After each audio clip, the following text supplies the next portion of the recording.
News first ಲೈವ್ಗೆ ಸ್ವಾಗತ. ನಾನು ವಿಜಯ್ ವೀರಪ್ಪ. ಮೊದಲಿಗೆ ಹೆಡ್ಲೈನ್. ಅಮ್ಮನಿಗೆ ಟಿಕೆಟ್ ಸಿಕ್ಕಿದ್ರೆ ಅವರ ಪರ ನಿಲ್ತಾ ಇದ್ದೆ. ಸುಮಲತಾಗೆ ಟಿಕೆಟ್ ಮಿಸ್ ಆಗಿದ್ದಕ್ಕೆ ಪರೋಕ್ಷವಾಗಿ ನಟ ದರ್ಶನ್ ಬೇಸರ.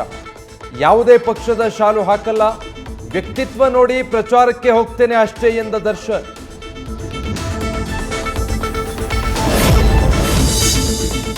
ಕಾಂಗ್ರೆಸ್ ಗ್ಯಾರಂಟಿಗಳು ಎಲ್ಲರಿಗೂ ತಪ್ಪುತ್ತಿಲ್ಲ.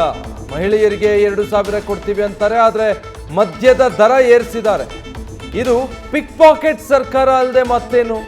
ಶಿವಮೊಗ್ಗದಲ್ಲಿ ಕಾಂಗ್ರೆಸ್ ವಿರುದ್ಧ HD ಕುಮಾರಸ್ವಾಮಿ ವಾಗ್ದಾಳಿ. ನಮ್ಮ ಗ್ಯಾರಂಟಿಗಳನ್ನು ನೋಡಿ ಜನ ವೋಟ್ ಮಾಡ್ತಾರೆ.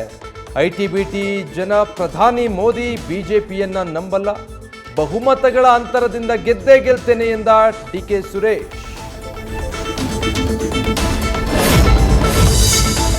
DK ಸುರೇಶ್ ಅವರೇ, ನೀವು ರಾಮನ ಫೋಟೋ ಯಾಕೆ ಇಟ್ಕೊಳ್ತೀರಾ? ನಿಮ್ಮ ಮನೆಯಲ್ಲಿರೋದು ಕಲ್ಲು ಬಂಡೆ ಫೋಟೋ. ನೀವು ಕಲ್ಲು ವ್ಯಾಪಾರ ಮಾಡುವವರಲ್ವೇ? DK ಸುರೇಶ್ಗೆ ಅಶೋಕ್ ಟಾಂಗ್.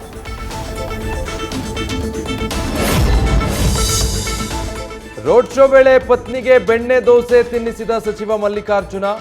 ಅಭಿಮಾನಿಗಳ ಒತ್ತಾಯಕ್ಕೆ ಮಣಿದು ದೋಸೆ ಸವಿದ್ರು. ಪರಸ್ಪರ ದೋಸೆ ತಿನ್ನಿಸಿ ಗಮನ ಸೆಳೆದ ದಂಪತಿ.